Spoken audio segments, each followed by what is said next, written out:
Ravi de vous accueillir. Depuis plus de 50 ans, j'ai pour mission de transmettre l'histoire. D'ailleurs, c'est ce que j'ai privilégié dans mes salles, à partir des collections que je conserve, des archives, des objets, des témoignages, pour redonner vie à une époque, aussi dure soit-elle, la Seconde Guerre mondiale. Ses victimes, ses résistants, ses déportés. Savez-vous qu'ici, au cœur même de la citadelle, entre 41 et 44, pas moins de 100 condamnés à mort furent fusillés? D'ailleurs, le monument des fusillés leur rend hommage.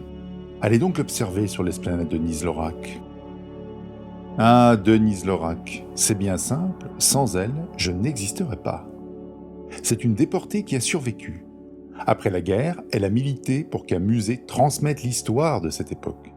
Récompense de sa détermination sans faille, me voici inauguré en 71, ici même à la citadelle de Besançon. Mais je parle. Avancez donc par là, je vous prie. Mon parcours de visite a été complètement repensé. Je le voulais plus accessible, plus adapté au public et enrichi des collections exceptionnelles conservées ici même à Besançon. Voyez ces objets emblématiques et ces archives. Ils sont, pour la plupart d'entre eux, issus de dons d'anciens résistants ou déportés et de leurs familles. Ils illustrent les parcours des femmes et des hommes qui ont vécu cette guerre, à travers leur quotidien.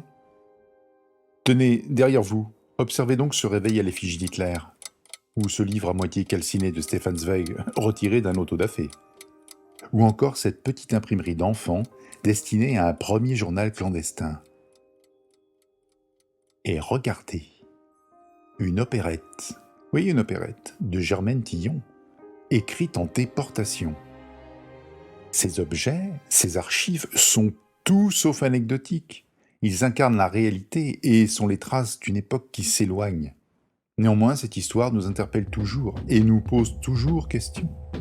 Sur l'arrivée au pouvoir d'un régime totalitaire, sur l'effondrement de la démocratie, ou la mise en place d'un système de répression et d'extermination, mais aussi sur le développement de formes d'opposition et de résistance. Ah, nous y voici. Ces salles abritent mon trésor. Imaginez qu'en déportation, certains sont parvenus à dessiner clandestinement. Incroyable, non? Alors que survivre était un combat de tous les jours, ils ont trouvé la force de témoigner par le dessin. Ma collection d'art en déportation est d'ailleurs une des plus belles d'Europe. Plus de 600 peintures, statuettes, dessins. Alors venez découvrir ces incroyables et émouvants témoignages. À la citadelle de Besançon, tant de trésors à découvrir. Un monument historique, un muséum, un musée comtois, le musée de la résistance et de la déportation. Bonne visite. Citadelle.com